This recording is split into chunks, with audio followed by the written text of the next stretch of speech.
fruitful.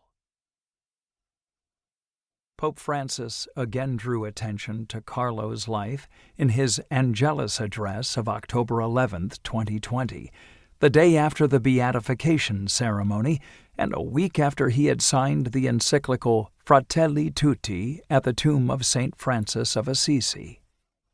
Yesterday in Assisi, Carlo Acutis, a 15-year-old youth enamored with the Eucharist, was beatified.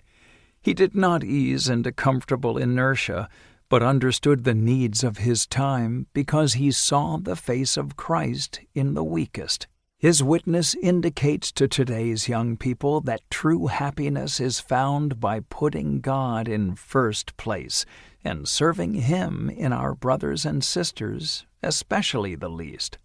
A round of applause for the new young blessed. Preface. In the footsteps of Blessed Carlo Acutis on the path of the Gospel. I remind you of the good news we received as a gift on the morning of the resurrection, that in all the dark or painful situations that we mentioned, there is a way out. For example, it is true that the digital world can expose you to the risk of self-absorption, isolation, and empty pleasure. But don't forget that there are young people even there who show creativity and even genius. That was the case with the venerable Carlo Acutis. He knew how to use communications technology to transmit the gospel, to communicate values and beauty. These are the words of Pope Francis, who extolled the holiness of Carlo Acutis in Christus Vivit, addressed to young people and the entire people of God. Carlo died from a sudden and violent illness in 2006 at the tender age of 15.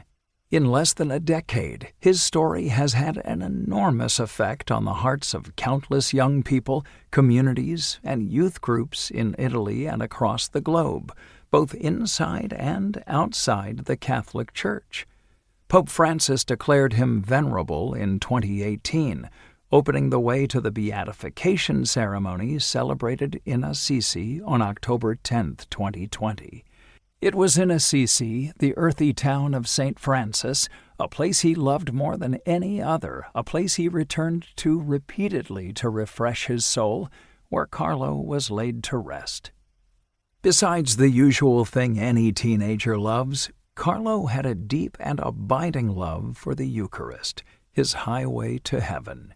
His dedication to Mass, even when on vacation, demonstrates his awareness that it is precisely in the Eucharist that we experience our memory of the future.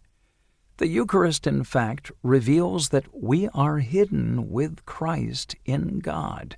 See Colossians chapter 3, verse 3. And by our participation in it, our fragile humanity gradually begins to show signs of its ultimate destiny, immersion in the life of the Trinity. With this awareness, Carlo did not find meaning in life by seeking rewards or dreaming up futile projects, but through his intelligence, his humanity, and his adolescent energy, by manifesting the life of God, received through the gift of baptism.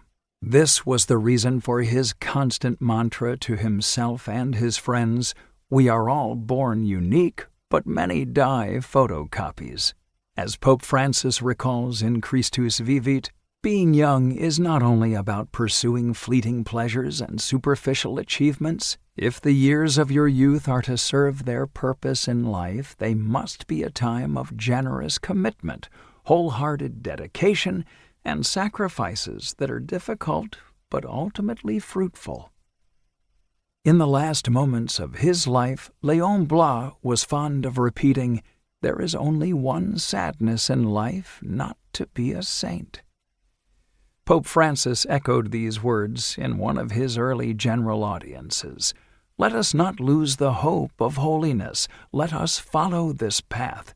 Do we want to be saints? The Lord awaits us with open arms. He waits to accompany us on the path to sanctity.